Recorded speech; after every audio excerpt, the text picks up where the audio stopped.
Israeli PM ने बीते रविवार को लेबनान में पेजर हमले की जिम्मेदारी ली। ये वही मामला था जिसने हिजबुल्लाह लड़ाकों में दहशत ला दी थी। दरअसल बीते 17 सितंबर को अचानक से वायरलेस डिवाइस फटने लगे थे, जिसको लेकर दावा किया जाता है कि इसका इस्तेमाल अधिकतर हिजबुल्लाह लड़ाके इजरायल से बचने के लिए करते थे। पेजर ब्लास्ट से 30 लोगों की मौत हुई थी, जबकि 3000 से ज्यादा लोग घायल हुए थे। हिजबुल्लाह ने इसके पीछे इजरायल का हाथ माना था। इसके 2 महीने बाद आखिरकार इजरायली पीएम ने इसकी जिम्मेदारी ली। नेतन्याहू के कबूलनामे के 24 घंटे के भीतर ही हिजबुल्लाह ने पेजर हमले का बदला लेना शुरू कर दिया। नेतन्याहू के खुलासे से एक बौखलाए हिजबुल्लाह ने उत्तरी इजरायल पर एक साथ करीब 50 रॉकेट लॉन्चर से हमला किया।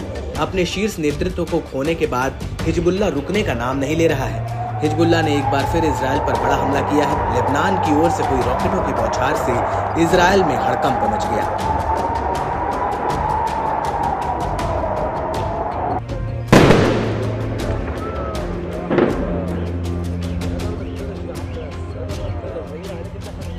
हिजबुल्लाह के ताबड़तोड़ हवाई हमलों से उत्तरी इजरायल में जबरदस्त अलर्ट सायरन बज उठे।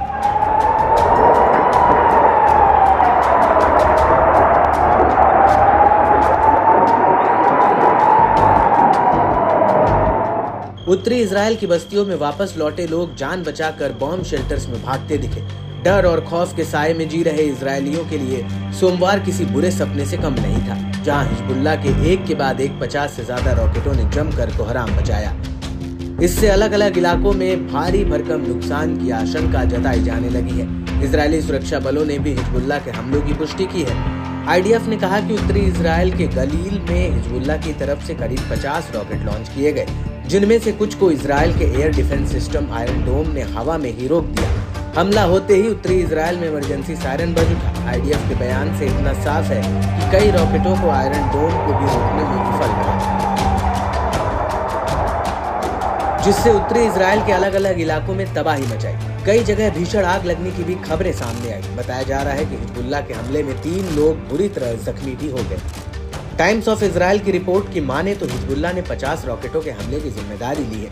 समूह ने दावा किया कि उसने करमील बस्ती में पैराट्रूपर्स ब्रिगेड की ट्रेनिंग बेस को निशाना बनाया। इस रॉकेट हमले के दौरान छर्रे गिरने से लोग हताहत हुए हैं, जिनका अस्पताल में इलाज चल रहा है। बताया गया कि कारमील इलाके में आसपास के शहरों के रॉकेट हमले का असर देखा गया। इसके अलावा हिजबुल्लाह ने इजरायल पर मिसाइल हमलों से भी जोरदार ऑपरेशन चलाने का दावा किया। समूह ने बताया कि इजरायल की मिलिट्री साइटों, बस्तियों और हवाई ठिकानों को निशाना बनाया गया। हमले आधी रात को शुरू हुए, जिससे गैलीली क्षेत्र समेत उत्तरी इजरायल में दहशत फैल गई।